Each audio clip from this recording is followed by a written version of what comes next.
बहुत डराई अरे भागे कोनो बात किछ ले बात बात हम जिंदा जगा देले ना भागे कोनो बात किछ ले बात बात हम जिंदा जगा देले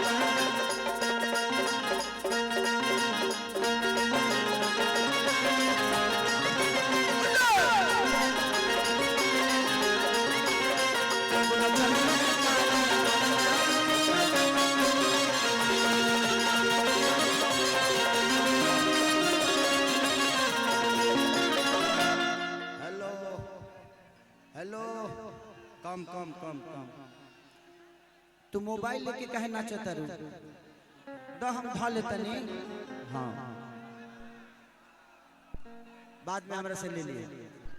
प्रोग्राम खत्म हो जाई हम चल जाए तो हमरा से ले लिए का नाम होता है यूपी शिल्पी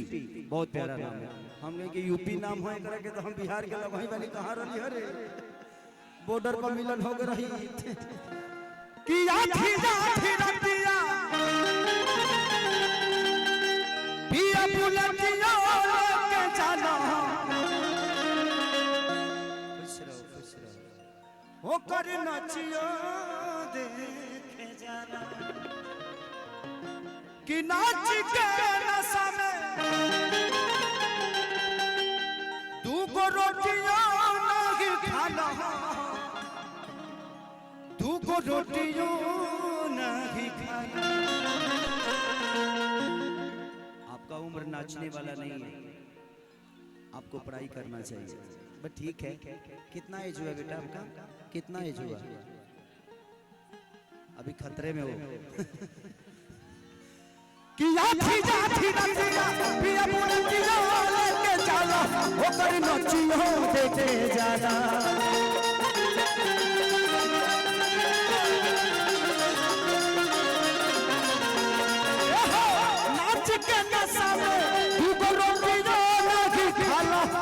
रोटियों नहीं खाना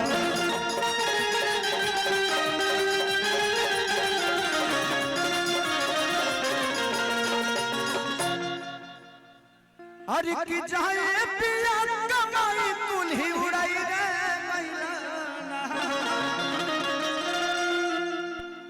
चचा चचा ए चचा है ना जी छोड़ दी रउआ बस के चीज नहीं खे राउर उम्र खत्म बा रउआ जाए भई में पेरा जाए कि जाए पिया कमाई कुल्ही उड़ाई रे गइलाना मैं YouTube वालों भाई से भी कह रहा हूं कि इस बात को जरूर छाप दीजिएगा कि मेरा कार्यक्रम कहीं भी कोई भी कराए एक तो कंपनी है भोजपुरी सेलिब्रिटी मैनेजमेंट उसी के द्वारा होता है कार्यक्रम लेकिन प्लीज आप लोग कुर्सी मत रखें मेरे कार्यक्रम में कुर्सी ना रखें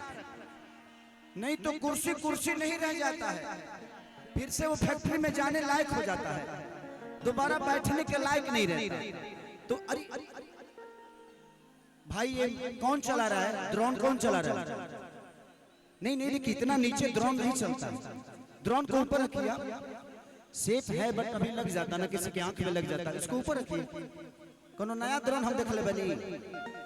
रोज के ये काम हमने के कम से कम इसको 8 फीट पे रखो आप हाँ इसको आगे रखो नहीं तो 8 फीट पे रखो अरे की जाए पिया कमाई कुल्ही उड़ाई रे गइलाना हो उड़ाई रे गइलाना एगो नचनिए कारण कनिया के भुलाई रे गइलाना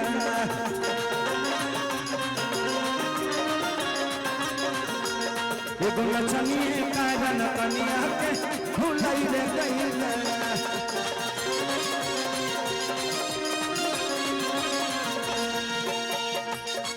दिल धड़का